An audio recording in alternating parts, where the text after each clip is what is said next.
Okay, moving on to Baylor. Should be a fun game in Waco on Saturday night. You know, when you get right down to Baylor, you know, obviously it's about some offense. You know, just knowing Coach Briles and his history with what they've accomplished offensively, what they've put on the field over the course of the years. It's pretty impressive what they're doing. They're number one scoring offense in the country, number one.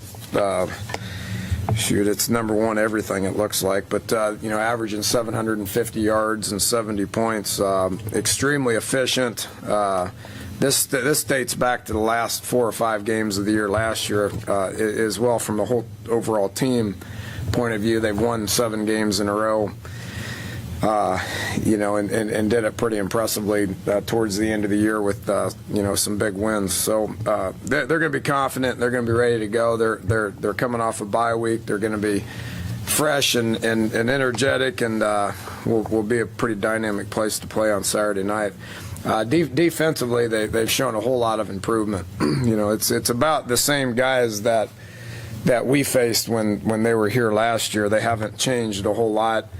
Their personnel, they got a lot of experienced guys. Anytime you start 7 starters like that bunch we played last week, on defense, they were tough. And the reason I felt like they were extremely tough is because they had 7 or 8 seniors that were playing at a pretty high level.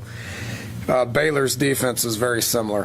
They got 7 or 8 starters that are playing a lot, that have, you know, taken a bunch of snaps. And Coach Bennett's been there for quite a while. Been speaking the same language to them for quite some time, and they're just doing it at a very high level. They've, you know, created nine turnovers. I think they've scored 5 or 6 times on defense. I don't know exactly what that number is. When I'm watching the tape, I'm like, geez, another touchdown for their defense. I think their defense has scored more points than they've given up, you know, over the course of 3 games. So a little bit of an unknown. Just, you know, they've only played basically 3 half a games, you know, with their starters. They just haven't played a whole bunch this year, but we're very familiar with them because it's the same group. You know, they've been together there for 6-7 years. You know, it's the same offense that they've been running since he won high school championships at Stephenville in Texas. And defensively, I look at it, looks like what we prepared for when we went against Coach Bennett when he was at Kansas State. So very familiar with what they are, who they are, what they're about, and looking forward to the challenge to yet playing another undefeated top 15 team, and that's what we like to do. So looking forward to the challenge this week. With that said, I'll take some questions. Dana, is that you mentioned that kind of off the cuff there, that another undefeated team? Does that begin to wear on you at some point? I mean, even in the Big 12, this is unusual, what you've faced so far. Yeah, we don't face one next week. We're playing a 0-0 bye team, but then the week after that, we're probably going to face a 6-0 top 15 Texas Tech team. So, yeah, I don't know. Get used to it. It's not something that's going to catch us by surprise. You know, we've played on the road. We've handled a quality opponent on the road. We obviously didn't handle one, but we have handled one that's pretty good. The travel won't affect us. You know, I can tell them about what the environment's going to be like. You know, I don't know. Nothing that they throw at us is going to surprise us. You know, we've been in 5, you know, real games, and you know, we've handled most of them okay. So I think we're prepared to go do it. I don't know if that answered your question or.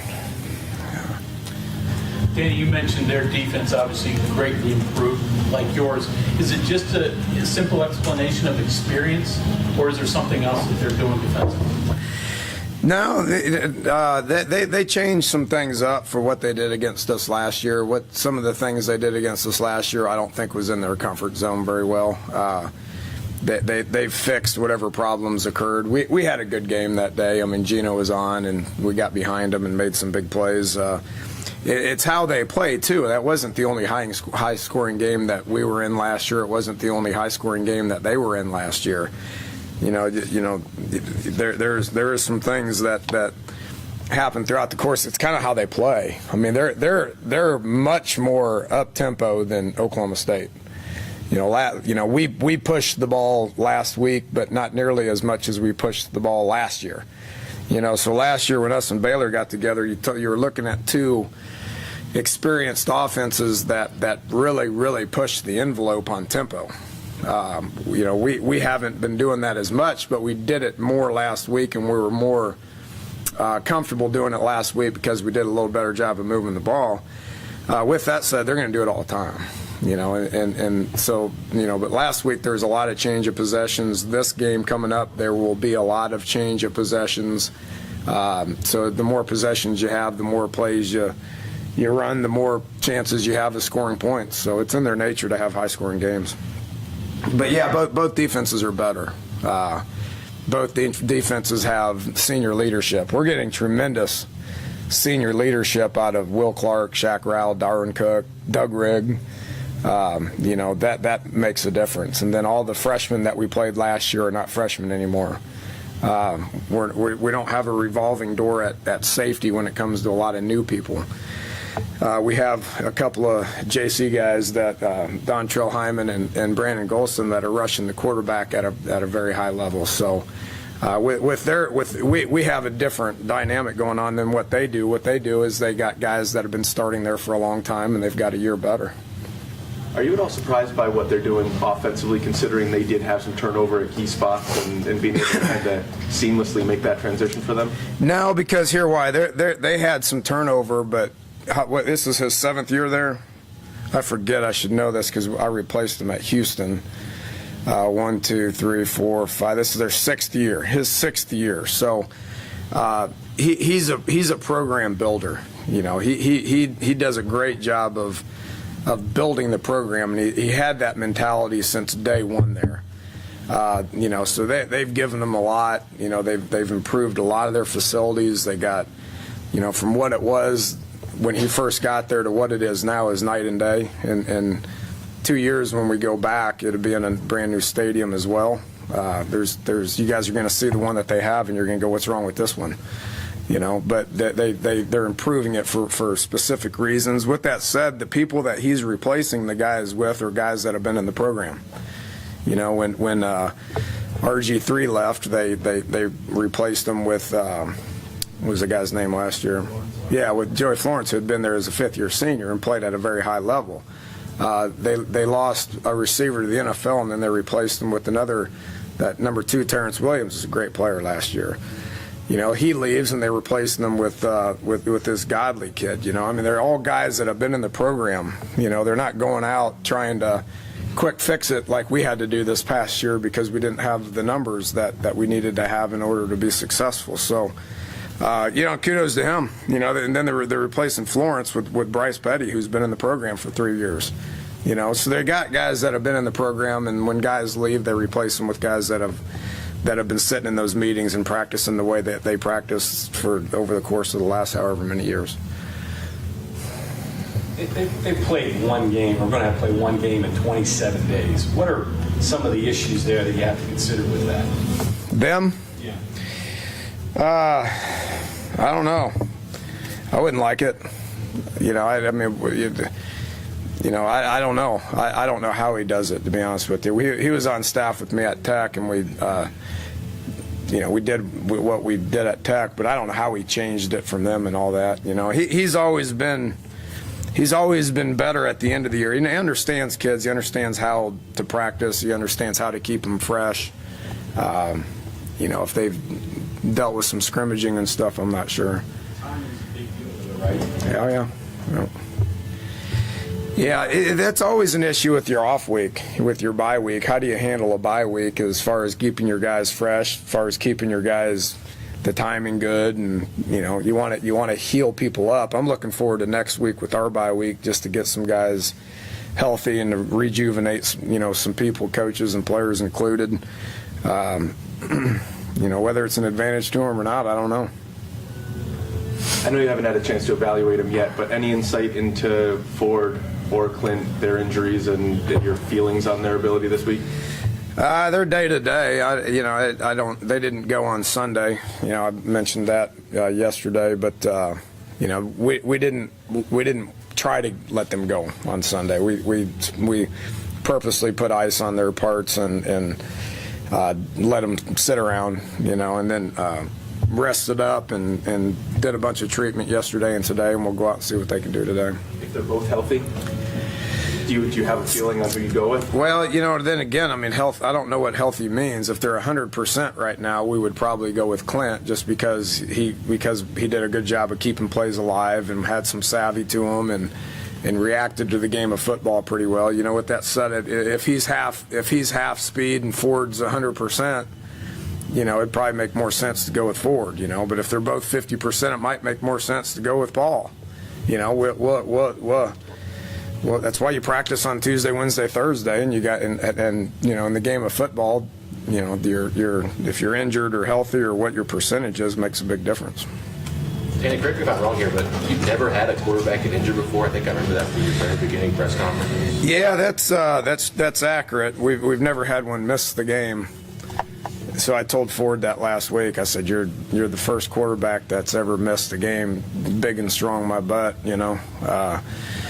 He thinks he's all big and strong and tough, but he's the first quarterback that's ever missed a game. Opportunity arose for Clint to get out there and play ball. He did a good job, and will continue to get better. I lost several years off my life with the communication. He's a long ways away from being able to operate our offense the way I want him to operate our offense. With that said, he reacted to the game well and was glad he did. Put us in position to win. But we'll evaluate those guys Tuesday, Wednesday, Thursday, and see where they're at. Did that answer your question? Yeah, very good. I'm not a doctor, obviously, but torn pectoral sounds really serious, and usually that thing needs surgery or whatever. Is this not? It's not ripped from the bone. If it's ripped from the bone, then they can surgery or something. I don't know. I'm not a doctor either, but it either works or it doesn't. And his range of motion's better today than it was last week.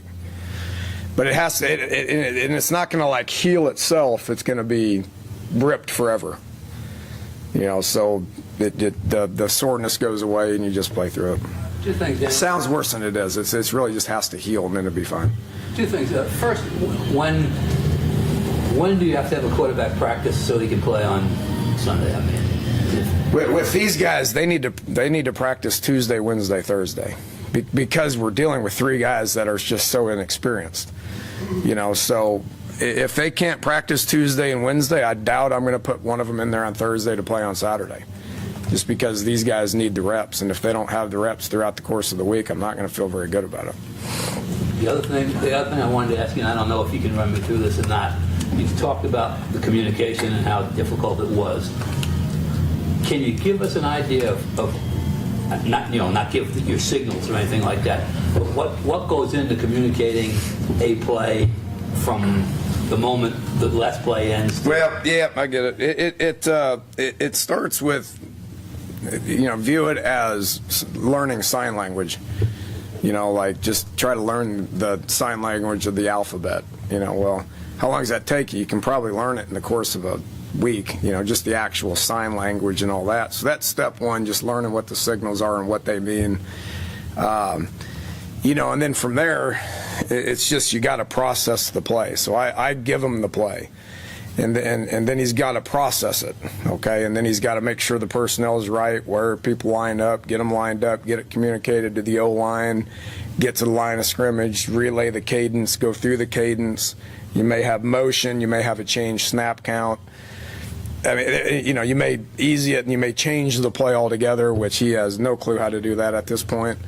The more you do that, the easier it gets, and that's what he has to improve on, and that's on him. He should be better at that right now. I mean, there's times in the game where I signaled a play to him and he looked at me and like I was from outer space, and that's when I got that's when I would throw my fits. Because it's just frustrating, because it's like communicating with somebody that speaks a different language. So the language that they learned at Florida State's different than the language that we're speaking here. obviously, and it's taking him some time. And then from there, it's all about, okay, I got it. It communicates it to everybody. And now, okay, now what do I do with the ball? Well, that's a whole nother thing. That's experience. That's, but the good news is when he snaps the ball, reacting to the game of football is why we won. When during the fall did you realize you had a long way to go in the communication process with him? I'd say it had been day one. Practice him. He's been here since August 1. So you get to a point where we had to make a decision and just go with it. Obviously, I don't think anybody would been happy losing to William and Mary. So he'll get better with that. And me and him been practicing it all week and stuff. And we just walked by each other, and I had a real good one for him the other day, but. Yeah, hopefully y'all didn't see that one. Josh Lambert, can you talk about him a little bit? He had one blocked, missed one, and came back to hit two pretty huge field goals for you later. I mean, to get that out of a young kid. Yeah, it's probably because I didn't yell at him. I would have yelled at him a year ago, but I promised Coach DeForest I would not talk to the kickers under any circumstances whatsoever. Just missed one. It wasn't a chip shot. He missed the first one. I think one got blocked. The one got blocked, the guy lined up off sides. Well, no wonder he gets there and blocks it when he's lined up a foot and a half off sides. I could get there if I line up off sides. And then we had penetration in the middle. Their PAT block team was the best I've ever seen. I mean, they had pressure on the inside. Marquise, bless his heart, got blown up every snap. They had the stuff coming off the edge with number 4 and number 11, who are tremendous at it. Been doing it for 4 years. They just got pressure and they blocked it. So yeah, that's frustrating. But for him to be able to block all that out and then go out there, and the whole PAT field goal team be able to just dig in and keep them shielded and punch 2 or 3 of them through in the second half was big. It means we're getting better. Did you really have to promise not to talk to the kickers? Or I did. I actually promised them. I promised them I would not talk, and I haven't. What about your punt returners? You talking to them? No, after looking at it, I was more frustrated than y'all with our return game. I can assure you of that. After looking at our punt return, their punter sprayed it. I mean, he kicked it 3 miles in the air and it only went 15 yards. He sprayed it everywhere. So I don't know what exactly their net punt was, but it wasn't nearly as good as what our net punt was. Okay, so we checked that off as a win. Now, Jordan, he made a mistake, right? He lines up on the 10, and if you back up, you don't catch it. That's kind of the cardinal rule in punt return. Well, I'll be darned if you didn't back up 7 yards and catch it. Coaching error. We worked on it Sunday night, and we put him on the 10-yard line. We punted, and he backed up, and then he had to get out of the way so he wouldn't catch it. I thought Ronnie's confidence on punt returns was okay. He's getting there. He's catching it. Kick return is a different story. I think our returners on kick return are garbage. It's not the front line, which a lot of times if guys catch it and they run and they get drilled, well, now it's the blocking the front line people, the scheme, all that stuff's good. Kickoff return's 100% timing. You catch it and you run. And we have yet to find guys that can catch it and run. So we had open additions on Sunday night, and I would anticipate a couple of new people back there. That punter kicked in. Kick return. A kick. Yeah, you can't just plug people in to be punt returners. You get that's disaster. So the 2 that we've been working, we're going to continue to work with them, and if we get some fieldable punts, then hopefully we can get some yards. But again, what I look at is net punt. And our net punt for our punt return team was not a disaster. Our kick return was a disaster. Found someone at kick return? Well, there's about 6 bodies. We're going to work them again tomorrow. We'll work them again tomorrow, make a decision. But I would be anxiously awaiting, and I don't know who it's going to. It may take us Thursday to figure it out. We got about 8 bodies back there. We're going to watch them catch it and see how fast they can go forward. Dana, with the signaling with Clint, I'm assuming, obviously you work on it in practice, that's good, but if he's behind in practice, do you want him working on it outside, and are there things he can do like flashcards? Nah, we're under the 20-hour rule. But could he on his own, though, is what I'm saying. I mean, are there ways to, I mean, is that... Well, not really. Nah, it's really just me and him. I mean, it's like two people communicating, you know, and I gotta get better at it. You know, he's got to get better at it. We both got to get better at it. And then just through practice, through games, through experience, through communication, it's not just about signals. You know, it's not just the signals. It's getting the signals and then relaying it to everybody else. It's just part of being a quarterback. We do it a little bit differently than what he's used to, and we're going to adapt as coaches. He's going to adapt, and we're going to get better. Okay, thanks, Coach. Thank you.